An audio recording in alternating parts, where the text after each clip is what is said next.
तुम्हें तो मंजिल मिल ही जाएगी भले ही भटकते भटकते, तुम्हें तो मंजिल मिल ही जाएगी भले ही भटकते भटकते, गुमराह तो वो लोग हैं जो अभी तक घर से निकले ही नहीं। मैं जसवंत राव आपके अपने YouTube चैनल मैथ डेमोक्रेसी में आपका स्वागत करता हूं और आज के वीडियो में हम लोग सीखने वाले हैं कि किसी त्रिभुज की भुजाओं में कमी या वृद्धि कर दी जाए, बेलन की भुजाओं में कमी या वृद्धि कर दी जाए या घन की भुजाओं में कमी या वृद्धि कर दी जाए तो उनके पृष्ठीय क्षेत्रफल में क्या प्रभाव पड़ेगा, मतलब क्षेत्रफल में वृद्धि होगी या फिर कमी होगी। इस तरह के हम लोग सवाल यहाँ पर चुटकियों में करेंगे।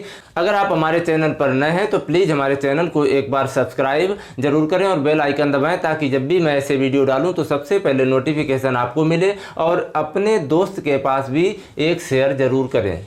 तो आज की क्लास को हम लोग अब शुरू करते हैं। तो यहाँ पर जो भी आपसे पूछा जाए, आपको यहाँ पर दिया गया है त्रिभुज में ऊंचाई और दिया गया है आधार। तो जब भी ऊंचाई और आधार की बात करें तो आप हमेशा याद रखना कि वो जो त्रिभुज होगा वो समकोण त्रिभुज होगा। हमेशा याद रखना कि आधार और ऊंचाई, ऊंचाई क्या होती है कि जो क्षैतिज भुजा होती है, क्षैतिज का मतलब एक समतल के साथ लंब बनाने वाली, मतलब 90 डिग्री का कोण बनाने वाली भुजा ऊंचाई या फिर लंब कहलाती है।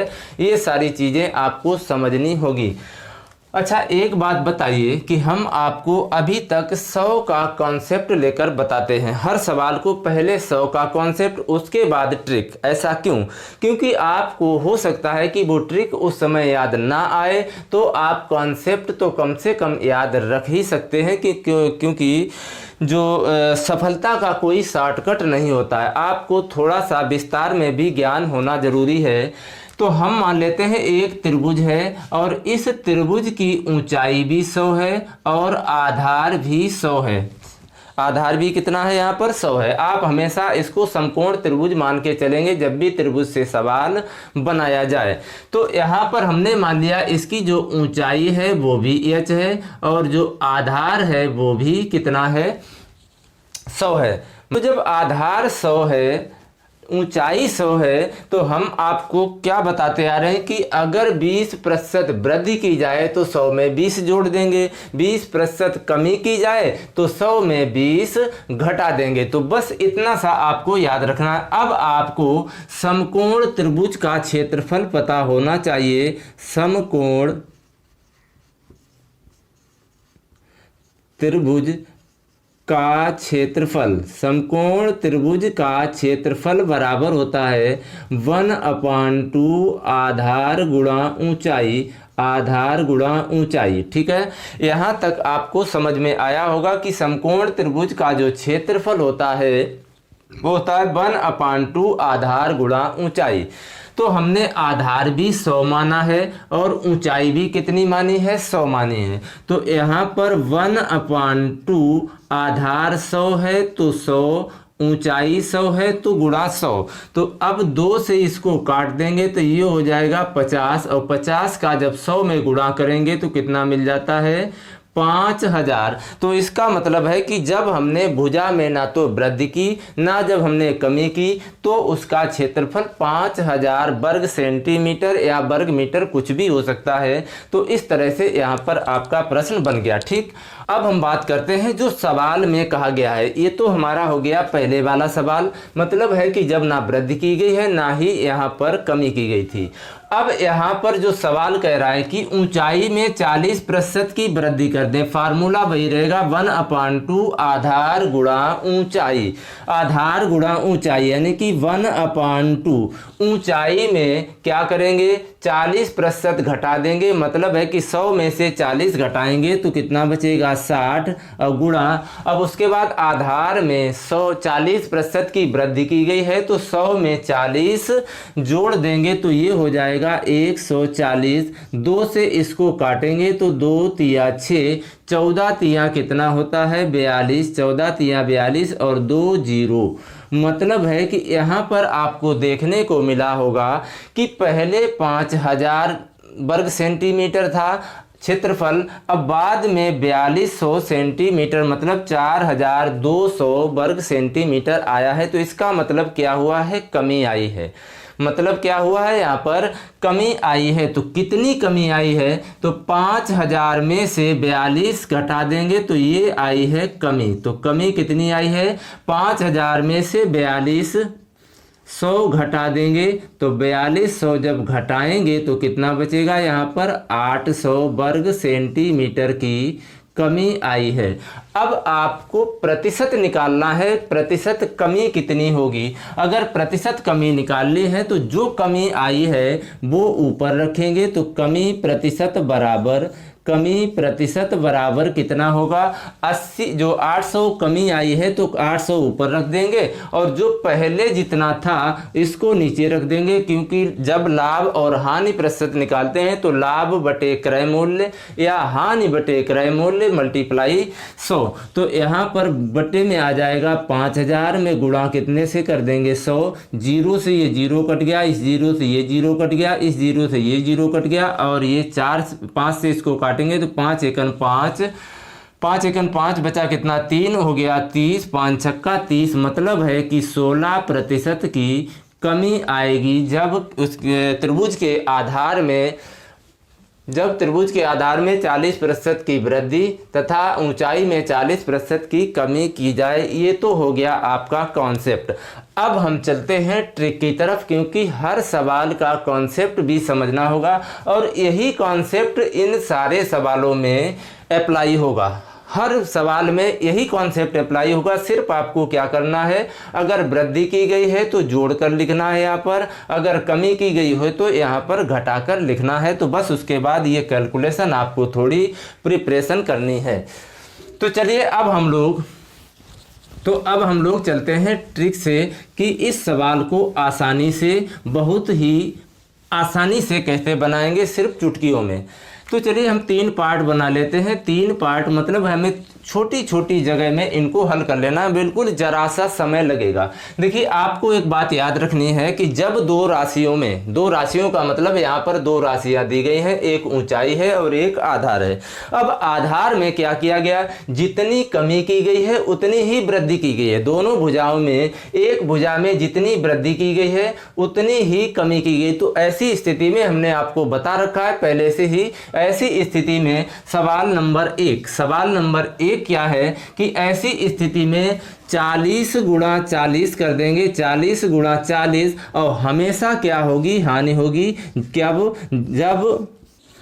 हानि कब होगी, जब वहां पर आपको जितनी वृद्धि की जाए उतनी ही हानि की जाए, तो हमेशा हानि होगी, यानी कि कमी आएगी। तो कमी कितनी आएगी, 4 चौकू 16, 100 और 100 से भाग लगा देंगे, या फिर यहाँ से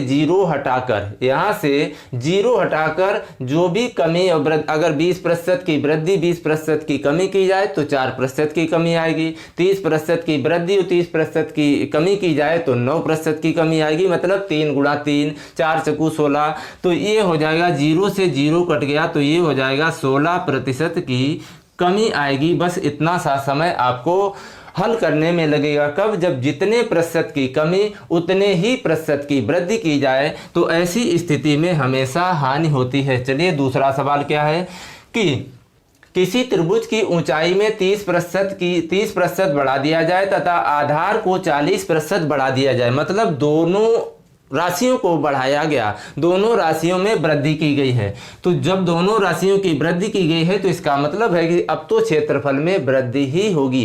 क्षेत्रफल में जब भाई दोनों राशियों में वृद्धि की गई है तो भाई सीधी सी बात है क्षेत्रफल में भी वृद्धि होगी। तो जो क्षेत्रफल में वृद्धि कितनी होगी, तो वृद्धि बराबर 30 और प्लस 40 गुणा 30 गुणा 40 बटे 100। 30 गुणा 40 बटे 100, तो 40 और 30 कितना हो गया, 70 प्लस ये जीरो से दोनों जीरो कट गई तो 3 चौकू हो गया 12 बराबर 70 और 12 कितना हो गया, 82% की वृद्धि हो जाएगी। कब, जब 30% की वृद्धि की जाए किसमें, ऊंचाई में, और आधार में 40% की वृद्धि की जाए तो क्षेत्रफल में जो वृद्धि आएगी वो 82% आएगी। 40 और 30 70, 3 चौकू 12, 70 और 12 82। आप डायरेक्ट इसको सवाल को पढ़कर आपको कॉपी पेन चलाने की भी ज़रूरत नहीं पड़ेगी। अब हम बात कर लेते हैं तीसरा सवाल। तीसरा सवाल क्या है तीसरे सवाल में कहा गया किसी त्रिभुज की ऊंचाई को 10% घटा दिया गया तथा आधार को 20% घटा दिया गया। अब दोनों चीज़ें घटाई गई हैं तो सीधी सी बात है यहाँ पर भी कमी आएगी। यहाँ पर भी क्या आएगी? कमी प्रतिशत। मतलब क्षेत्रफल में अगर कमी प्रतिशत आपको निकालना है, कमी प्रतिशत निकालेंगे तो -10 और -20 दोनों बार घटाया गया है तो क्या करेंगे? -10 -20 -10 और -20। अब जब दोनों बार घटाया जाए, तो यहाँ पर आपको कर देना है प्लस। दोनों बार कमी की जाए तो आपको ये माइनस ये प्लस प्लस और ये यहाँ पर भी होगा प्लस। यहाँ पर क्या है कि एक बार प्लस और एक बार जब माइनस हो तो आपको क्या करना है? यहाँ पर आपको माइनस माइनस क्या हो जाएगा? प्लस। तो ये 10 में गुणा 20/100 तो जीरो से ये दोनों जीरो कट गई तो ये आ जाएगा -20 और माइनस का 10 तो माइनस का 30 और प्लस का 2 एकन 2 बराबर कितना हो जाएगा? माइनस का 28। इसका मतलब है कि 28% की कमी आएगी इस त्रिभुज के क्षेत्रफल में। तो इस तरह के सवाल आप आई होप समझ गए होंगे। आपको यहाँ तक का स्क्रीनशॉट ले लें और आप उस कॉन्सेप्ट को भी समझें। अब इसके बाद हम चलते हैं घन और बेलन की तरफ। ये अब हम लोग बात करते हैं कौन से सवाल पर? घन की आयतन में कितनी वृद्धि होगी या कितनी फिर कमी होगी। देखिए हमने आपको त्रिभुज के बारे में पूरा कॉन्सेप्ट बताया, उसी तरह से यहाँ पर भी मैं आपको पहले घन के बारे में कॉन्सेप्ट पहले पूरा क्लियर कराऊंगा, क्योंकि ट्रिक कभी भी आपको नहीं गारंटी है कि आपको याद रहेगी।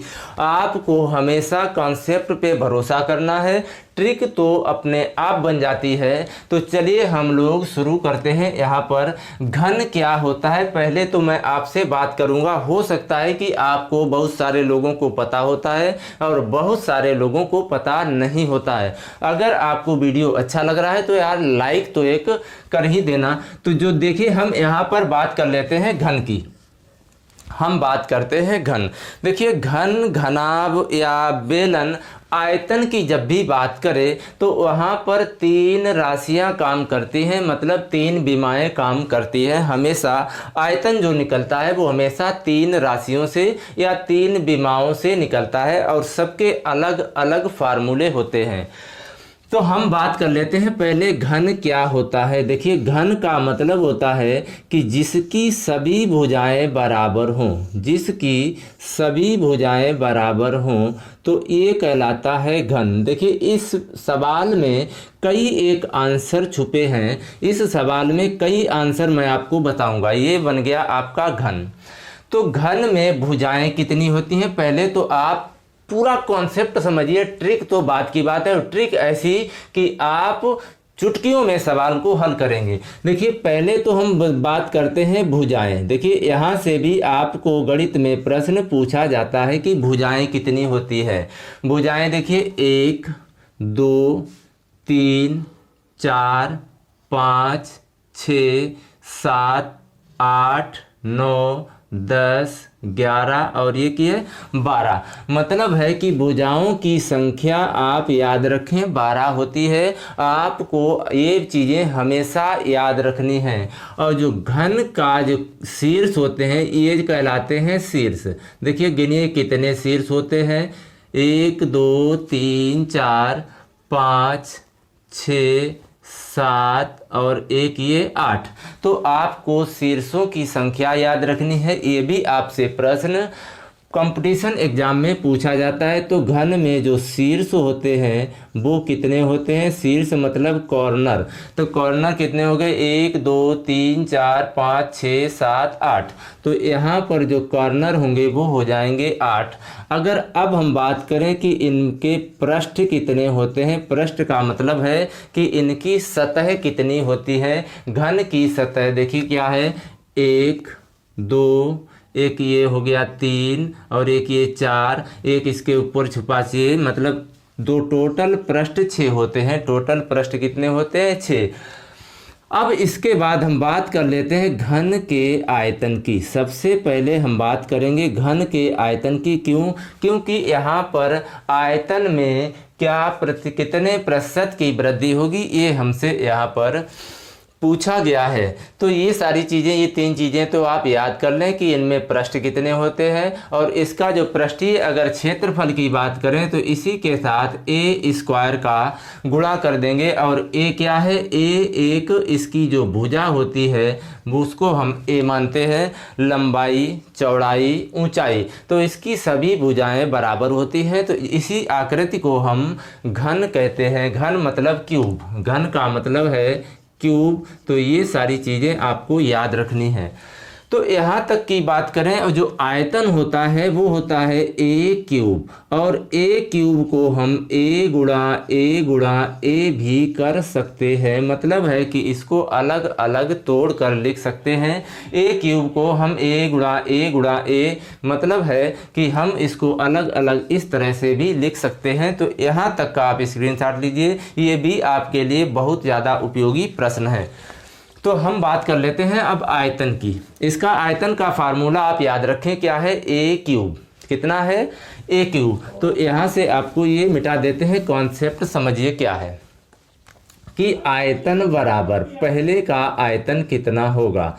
पहले का जो आयतन होगा वो क्या है, ए क्यूब। अब ए का मतलब है कि हमने मान लिया ए बराबर 100 है, मतलब है कि जो घन की भुजा है वो आप 100 ही मानिए। क्यों कि हमने आपको 100 से ही सारे सवाल हल करने के लिए ठेका लिया है। तो ए क्यूब का मतलब है कि 100 का क्यूब। ए क्यूब का मतलब है कि 100 का क्यूब। हो सकता है कि ये ज़्यादा बड़ा बन जाएगा, इसलिए आप ऐसा करिए 100 के बजाय 10 भी मान सकते हैं। तो चलिए हम 100 से ही करेंगे। क्यों, आप यहाँ पर सिर्फ कॉन्सेप्ट समझिए कि जो आंसर यहाँ से निकलेगा कि क्या वही आंसर वहाँ से भी आएगा ट्रिक से। तो ए क्यूब का जब घन करेंगे, 100 का क्यूब करेंगे, तो ये हो जाएगा 6 जीरो लगा देंगे, क्योंकि जब 100 का गुणा कितनी बार करेंगे, 3 बार। तो 2 2 4 और 1 6, ये हो गया इसका आयतन। ये हो गया इसका आयतन। अब उसके बाद क्या किया गया है, भुजाओं में वृद्धि की गई है। वृद्धि कितनी की गई है, वृद्धि की गई है ए बराबर मतलब 10% की वृद्धि की गई है। तो 100 में हम 10 जोड़ देंगे तो ये हो जाएगा 110। अब घन का आयतन कितना होगा, तो अब जो घन का आयतन होगा वो हो जाएगा 110 का होल क्यूब। 110 का होल क्यूब का मतलब है कि जब 110 गुणा 110 गुणा 110 करेंगे तो ये आपका आ जाएगा 3 जीरो आ जाएंगी। और 11 का अगर क्यूब करें तो होता है 1331। 11 का क्यूब 1331। तो ये चीज़ें देखिए नहीं आपको पता है तो 11 11 11 121, 11 11 121 में गुणा 11 का करें, 11 एकन 11 हासिल, 1 11 दूनी 22 और 1 23 हासिल, 2 11 एकन 11 और 2 13। तो मतलब ये हो गया 1331। इसका क्या हो गया, 1331 इसका हो गया बाद का आयतन। तो सेंटीमीटर क्यूब इसका आयतन होगा। अब यहाँ पर देखिए जब वृद्धि की गई है तो आपको याद रखना है कि जब भुजाओं में वृद्धि की जाएगी तो आयतन में वृद्धि होगी। तो वृद्धि कितनी हो गई, वृद्धि कितनी हो गई भाई, जो बाद वाले में से पहले वाला घटा देंगे तो ये हो जाएगा 1331 और 3 जीरो और ये वाला पूरा रख देंगे तो 1 2 3 4 5 6 जीरो घटा देंगे 0 0 0 1 3 3। अब ये एक में से एक ये आ गया 33 इकाई दाई सैकड़ा हज़ार 10,000 लाख मतलब 3,31,000। 3,31,000 वर्ग सेंटीमीटर क्यूब की वृद्धि हो गई। अब आपको निकालना क्या है, वृद्धि प्रतिशत। आपको निकालना है वृद्धि प्रतिशत। वृद्धि अगर प्रतिशत निकालें तो जो वृद्धि आई है वो कितनी आई है, 331 और ये 3 जीरो और भाग लगा देंगे पहले वाले आयतन से। पहले वाला आयतन कितना है, 1 2 3 4 5 6, 2 2 4 2 6 और 100 से गुणा कर देंगे, आपका प्रतिशत निकल के आ जाएगा। तो जीरो से ये दोनों जीरो कट गई, 1 2 3 1 2 3। तो ये जीरो काटने के बाद एक जीरो और काटेंगे तो ये एक अंक पहले दशमलव आ जाएगा। तो ये आ जाएगा 33.1% की वृद्धि आ गई। अब इसका आप देखेंगे कॉन्सेप्ट क्या है कि देखिए इतना सा आपको करने का मेरा मतलब ये है कि आपको गणित पढ़ाना नहीं, गणित सिखाना भी होता है। तो गणित हम आपको सिखा रहे हैं कि 33.1% आपका कॉन्सेप्ट के अनुसार आया है, तो आपका ट्रिक से भी उतना ही आना चाहिए। तो अब हम लोग चलते हैं ट्रिक की तरफ। तो ट्रिक क्या है इसकी, देखिए यहाँ पर आपको 3 भुजाओं से काम लेना है। कितनी भुजाओं से? 3 भुजाओं से। ए और ए, मतलब है कि भुजा जो घन की भुजाएं होती हैं वो बराबर होती हैं। इसमें क्या किया गया है? 10% की वृद्धि की गई है, यहाँ पर भी 10% की वृद्धि की गई है और यहाँ पर भी 10% की वृद्धि की गई है। इस तरह से तोड़ के आपको लिख लेना है। आपको अब 100 नहीं पकड़, वृद्धि की गई है तो पहले आप इन 2 से काम निकालेंगे, मतलब उसी तरह से वृद्धि की गई है तो 10 + 10 + 10 × 10 और बटा 100। बस 0 से 0 कट गया, 1 एकन 1, 10 और 10 20, और इन दोनों का ये कितना हो गया? 21। 10 और 10 20, 20 और 1 एकन 1, 20 और 1 21, 20 और +1, ये कितना हो गया? 21। अब इन दोनों को हल करने के बाद वही कॉन्सेप्ट जो अभी हमने त्रिभुज वाले में अप्लाई किया था, तो 21 और ये 10, अब यहाँ पर 21% की वृद्धि हो गई। अब 10% की वृद्धि करेंगे, तो अब इसके बाद हल करेंगे। देखिए पहले इन दोनों के साथ हमने हल कर लिया, वही कॉन्सेप्ट। अब जो इन दोनों को हल करने के बाद आया है, अब इनके साथ भी हम वही कॉन्सेप्ट अप्लाई करेंगे। तो ये हो जाएगा 21 + 10 + 21 × 10 बटा 100। बस हो गया आपका आंसर। ये हो गया 21 और 10 कितना हो गया? 31 और प्लस ये 0 से 0 कट गया। 0 से अगर ये 0 हटाएंगे तो यहाँ पर ये दशमलव आ जाएगा, 2 1 अंक पहले, तो 21 और 10 31 हो गया, और 2 + 2.1 तो बराबर ये हो गया, कितना हो गया? 31 और 2 33, तो 33.1% आपका होगा आंसर। क्या हो जाएगा? यहाँ पर वृद्धि हो जाएगी। इस तरह से आप ऐसे सवालों को बनाएंगे। तो एक घन के आयतन में, चलिए एक और सवाल इसी टाइप का हम यहाँ पर उठा लेते हैं कि अगर, चलिए कर देते हैं कि अगर यहाँ पर हम मान लेते हैं कि 20% की वृद्धि कर दी जाए तो उसके आयतन में कितने प्रतिशत की वृद्धि होगी? तो 20%, 20% और 20%, 3 बार लिखेंगे। तो पहले इन दोनों को जब हल करेंगे तो 20 और प्लस 20 कितना हो गया? 40 और प्लस 2 दूनी 4, तो कितना हो गया? बस आपको ऐसे ही करना है, 20 और प्लस 20 और 2 दूनी 4, तो मतलब है कि ये हो गया 44%। तो अब ये हो गया 44 और ये हो गया 20। अब इन दोनों को हल करेंगे तो 44 और प्लस कितना हो गया? 20। 44 और 20 हो गया कितना? 64, और 64 प्लस, अब 44 में गुणा कर देंगे 20 और बटे 100। 0 से ये 0 कट गया, 2 पंचे 10 और 5 से इसको काट देंगे, 5 5 8 40, बचा 4 दशमलव लगाएंगे तो फिर 5 8 40, तो 64 और 8 कितना हो गया? 72। 64 और 72.8% की वृद्धि हो जाएगी। तो ऐसे सवालों को आप सिर्फ 5 सेकंड में हल करेंगे। कहिए आपको ट्रिक अच्छा लग रहा है? अगर अच्छा लग रहा है तो आप अब तो लाइक बनता ही है। दोस्तों यहाँ पर देखिए, अब बात कर रहा है बेलन की। अब बात कर रहा है किसकी? बेलन की। हमने त्रिभुज देख लिया, घन देख लिया। अब आपकी यहाँ पर जो सवाल बात कर रहा है वो कर रहा है बेलन की। तो बेलन क्या होता है? अब बेलन के बारे में भी आपको बता दें कि बेलन ये ऐसा एक पाइप होता है जिसके दोनों तरफ के जो सिरे होते हैं उनका व्यास बराबर होता है। एक ऐसा पाइप जिसके दोनों सिरों का व्यास बराबर हो, वो क्या कहलाता है? बेलन। अब कह रहा है कि आधार की त्रिज्या, आधार मतलब ये मान लो, चाहे इसको आधार मान लेंगे कोई फर्क नहीं पड़ता है, ये कहलाती है इसकी ऊंचाई, ये कहलाती है ऊंचाई, और ये है आधार की त्रिज्या। तो आधार की त्रिज्या को हम किससे लिखते हैं? r से। किससे लिखा जाता है यहाँ पर?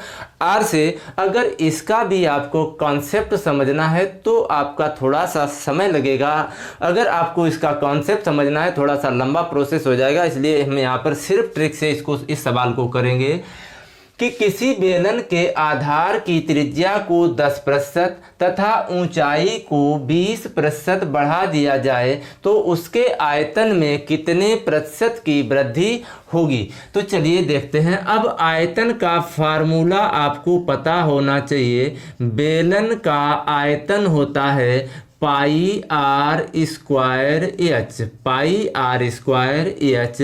देखिए जिस तरह से घन में हमने किया था, आपके पास एक पाई दिया गया है, हमें सिर्फ प्रतिशत पूछा गया है कि कितने प्रतिशत की वृद्धि होगी।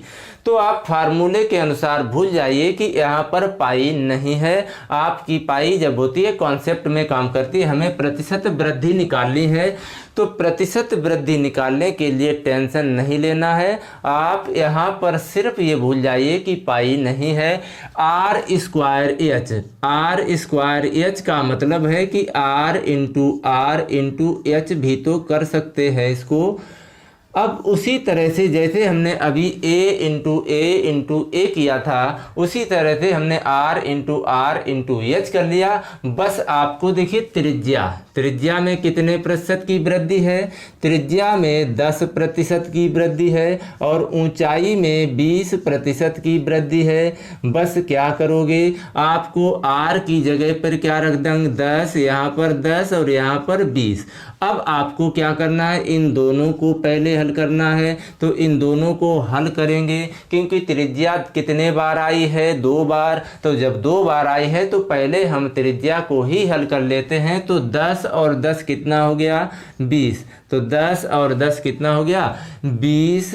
10 प्लस 10 में गुणा 10/100। बस इतना समय लगेगा आपको सवाल बनाने में। 10 और 10 20, 1 एकन 1, 20 और 1 कितना हो गया? 21। तो ये हो गया 21 और ये हो गया 20। अब इन दोनों के साथ जब हम हल करेंगे तो ये पहले वाला कॉन्सेप्ट मतलब है कि आर स्क्वायर के लिए आपने हल कर लिया। अब उसके बाद जो आर स्क्वायर इंटू एच के लिए जब हल करेंगे तो 20, तो ये हो गया 21 प्लस 20 प्लस 21 गुणा 20/100। तो 0 से ये 0 कट गया।